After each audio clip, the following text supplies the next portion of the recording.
The true purpose of conscious manifestation is to awaken to the truth of who you truly are, which is consciousness or God. Now, feel free to call it whatever you want. From here, I will refer to it as God, as it's a little quicker, but feel free to use whatever word most resonates with you. So, what we think of as the conscious manifestation journey, it's actually about much more than just manifesting desires. It's the way inward to the realization of your true essence, your true identity beyond form, the source consciousness that is God. And I like to think of desires as God's breadcrumb trail. So when we follow these desires and we consciously intend to manifest them, we are led unknowingly down this path of self-discovery that eventually leads to the realization of the union with God. So just to clarify the word union, this does not mean that we are separate from God and that we reunite after being apart, but more that God is always within us. It's who we truly are. And this is what I mean when I say realize union. So it's not coming into union, it's realizing the union that is already present. But through the conscious manifestation process, we are led to that awareness. So, this realization process or awakening, if we want to call it that, it starts with desire. Desires arise within consciousness, and we feel compelled to go after them. After all, this is the nature of how desire works, it's how it is designed. Desire moves us forward, it's a motivator. If we had no desires, we would be completely stagnant or stuck. It would feel depressive. So I know that sometimes we think that if somebody is awakened or an enlightened person, then that must mean that they are completely desireless, and that's not quite correct. So it may be true that an enlightened person might not seek material things or experiences the same way.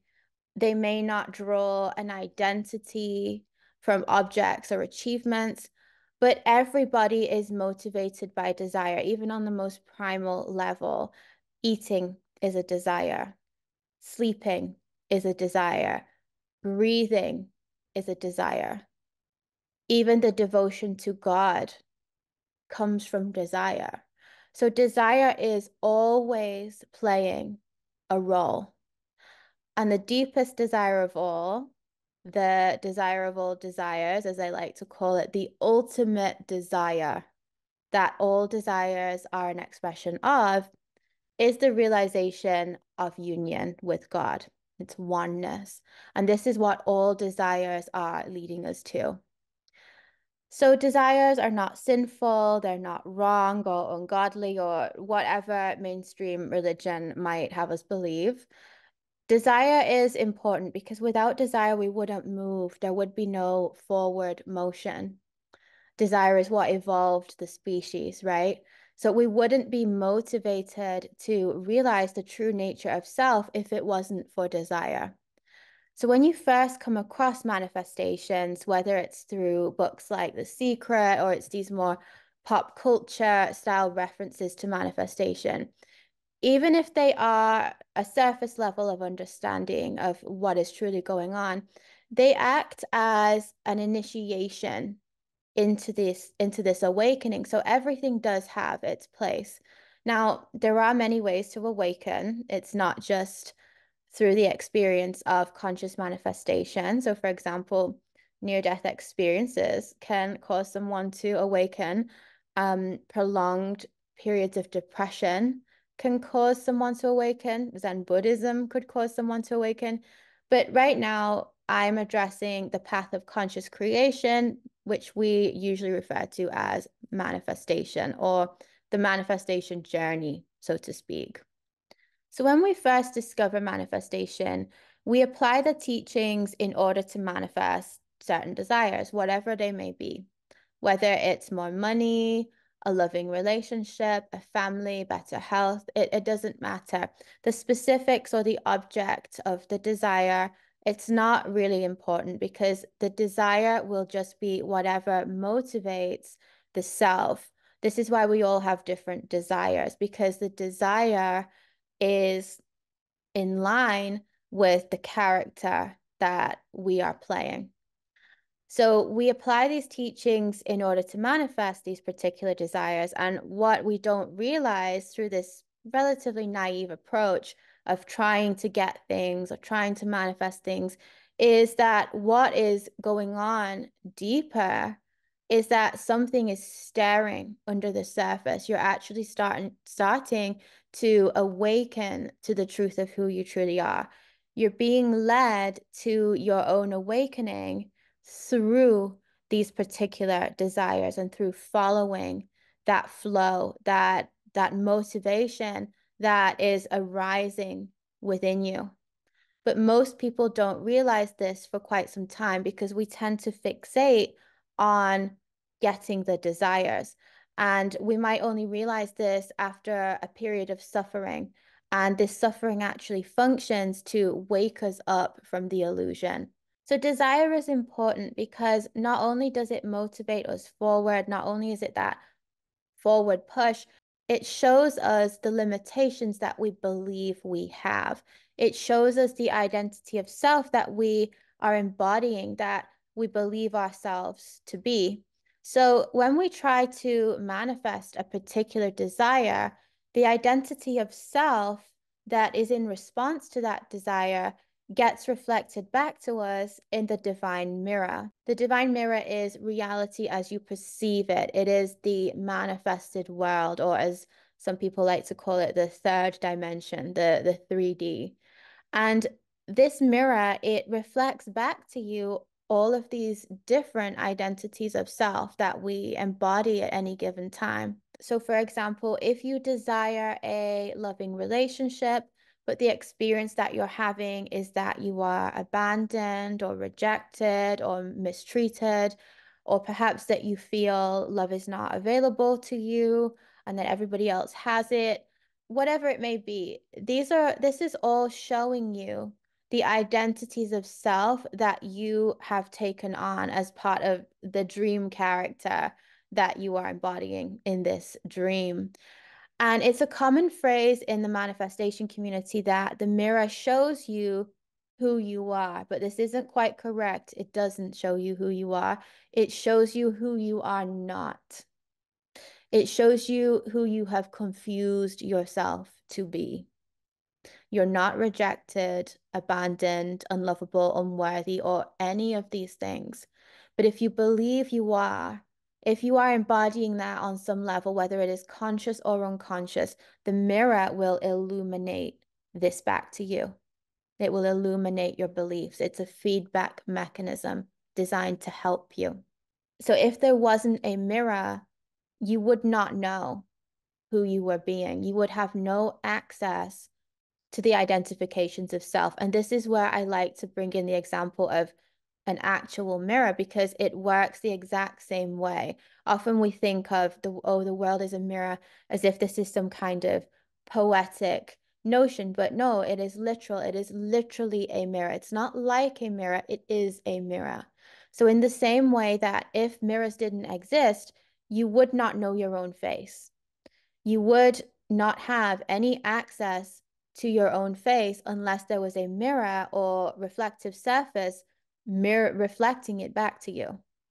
So when you look in the mirror, the reflection of your face is not something that you are creating. You're not causing the reflection. The reflection is showing you what is already there. It's showing you the face you were born with, that you were unaware of before, that you would have no access to if mirrors did not exist. And the divine mirror is working in the exact same way. How do you know the role you're playing? How do you know who you're being? How do you know the identifications of self unless there is a feedback mechanism intricately worked into reality for your benefit to show you who you're being? Now, one of the most common pitfalls on the journey is that we resist the divine mirror when really we need to make friends with it. We don't understand what we're looking at a lot of the time. We think we're looking at a world outside of us where things are happening to us, not through us. When we learn about conscious manifestation, we often mistake this feedback loop to be an obstacle or a problem that will stop us from experiencing or manifesting our desires. But actually, this feedback mechanism is part of the process of manifestation. It's actually how you get your desire. But what happens most of the time is we resist the process, we resist what is being reflected back because we take it very personally, and then we suffer. And we often create the illusion of more time. More time is passing, and I still don't have my desire. So we delay experiencing our desires because we are in so much resistance to the reflection, and we become preoccupied with that. So we either fight against it, or another approach is we try to fix it. This is actually another form of resistance. We go on a healing journey thinking that there is something wrong with us, that whatever is arising, whatever is being reflected back in the mirror is somehow a problem that is going to stand in the way of that which we want to experience, that it is a personal fault of the self that we need to heal or fix in order to have the desire. So either way, whether we fight the reflection or resist it, or we try to fix the reflection, we're not operating from a place of unconditional love. And we are not going with the flow of the process of how manifestation actually works. We're not trusting that process. And this scenario that I just described is responsible for 99%, if not 100% of experiences where manifestation is a struggle, or manifestation doesn't appear to be working, or it's taking years and years and years. So if a desire appears to be taking a really long time to manifest, this is because the person is not yet in full alignment with it, and the time it takes is proportional to how quickly you are able to surrender to the desire, how quickly you are able to trust the process and let go of these versions of self that are arising to lead you on the path towards your desire.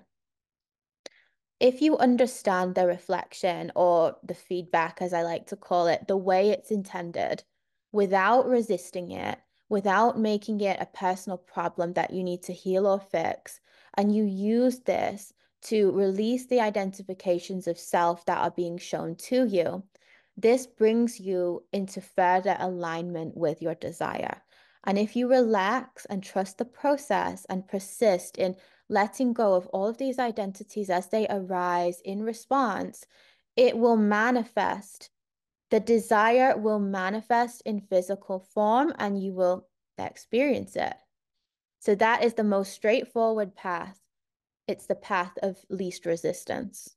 So what actually happens when you let go of these identities that are being reflected back is that you then begin to naturally dwell in your true essence as the observer or God. Not only will you experience the desires, you will ultimately awaken to the expansiveness of who you truly are, which is the entire point of the journey. Understanding yourself as the faceless, formless God, the source consciousness that animates all reality and is all reality. And at this point, the desires are just the cherry on top of knowing who you truly are. And when you know who you truly are, you will dwell in this undercurrent of peace and bliss from which all your manifestations will arise from.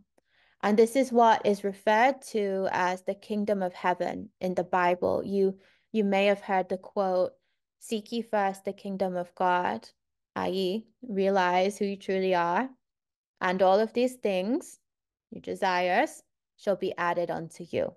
In other words, they will manifest. The problem is that many people get stuck in the manifestation feedback loop or the reflection for quite some time, possibly even years, before they realize the truth of who they truly are.